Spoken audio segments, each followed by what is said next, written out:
We'll be going over IRS Notice CP01a. So this is a letter that you might receive from the IRS if the IRS has assigned you an identity protection personal identification number, or otherwise known as an IPPIN.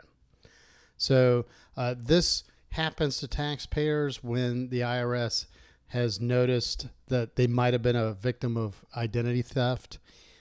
If you actually notified the IRS that you experienced some possible identity theft, or if you specifically requested an IPPIN.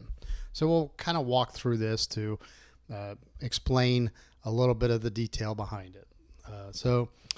At the top right, with all the CP notices, you'll see the type of notice, the tax year, the notice date, and then a contact phone number. So I always say in every video that even if you're not expecting correspondence from the IRS, if you change addresses, you should update the IRS with your address, and this would be a good reason why. You might not have said anything, or you might have reported this to the IRS at some point. If your address is up to date and the IRS does send you a PIN, then you'll be kept up to date about it.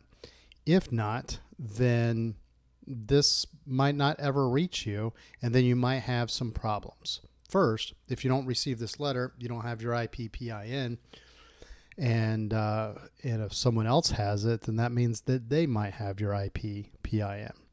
But then the second thing is that not having this PIN after the IRS has assigned it to you may cause some problems in future tax return filing. So let's go over the rest of this form, and we'll point out some of those hiccups that might occur.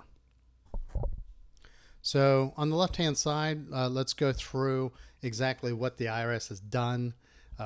Basically, they have flagged your account saying that you have an IPPIN, and this means that you'll need to use that PIN anytime you're filing your Form 1040 during the calendar year beginning in January. So if this was assigned to you or sent to you in December, let's say that this was the tax year 2018, that means starting in January, when you file your 2018 tax return in this fictitious scenario, you would need your IPPIN.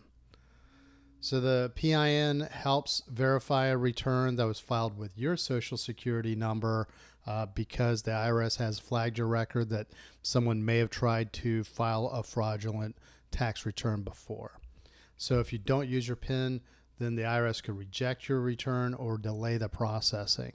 And then just below that, you would have the actual PIN number. So what you should do, according to the IRS, keep the letter in a safe place because you'll need it when you do your taxes. When you do file your tax return, your software or your tax return preparer should tell you where and when to enter your PIN. If you're filing a paper return, then you'll need to enter it in the gray box marked Identity Protection PIN to the right of your spouse's signature and occupation. So if you're married and filing jointly, then only the spouse that's listed first on the tax return needs to enter his or her PIN. The second spouse's PIN will protect his or her account even if it's not entered on a jointly filed return. Because you've received a PIN, you don't need to complete IRS Form 14039. That's the Identity Theft Affidavit. And if you don't have to file a tax return, you won't need to use your PIN. The IRS still will have that additional layer of protection on your account in case there is a fraudulent filing. So again, you must use this PIN to confirm your identity on your tax return and any prior year returns filed during the calendar year. So each year the IRS will send you a new IPPIN. So you should see that every December for the following January. And then if you change your mailing address, it says right here in the notice, file IRS Form 8822.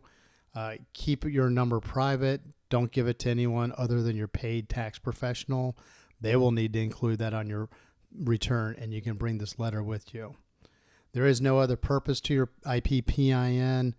This is not the same number as your 5-digit e-file PIN. They're not the same. They're not interchangeable. So if you misplace your PIN, there's a link to the IRS website for more information and frequently asked questions. You can also contact the IRS. They would give you a phone number to tell you a little bit more about what you would do. So the IRS does not generally send emails, text messages, or hit you up on social media to request your information. Just keep that in mind if you're contacted by someone appearing to be from the IRS. So especially be on the lookout for PIN numbers, passwords, or similar information across your other financial accounts, account numbers, banks, credit cards, and things of that nature.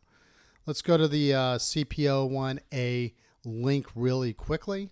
So the IRS is changing the format. The notice basically says that you don't need to file the identity theft affidavit. It gives you instructions on how you would file your tax return. If you misplace your PIN, there's a link to a retrieve your PIN page. There's also IRS publication 5027, which covers other identity theft related information. So if you feel like you need a little bit more kind of like, what do I do because of this identity theft, you can go to IRS publication 5027.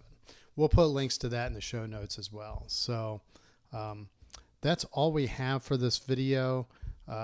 Again, you know, if you receive this letter, even if you didn't ask for it, this basically means that the IRS is taking extra precautions to protect your account from identity theft.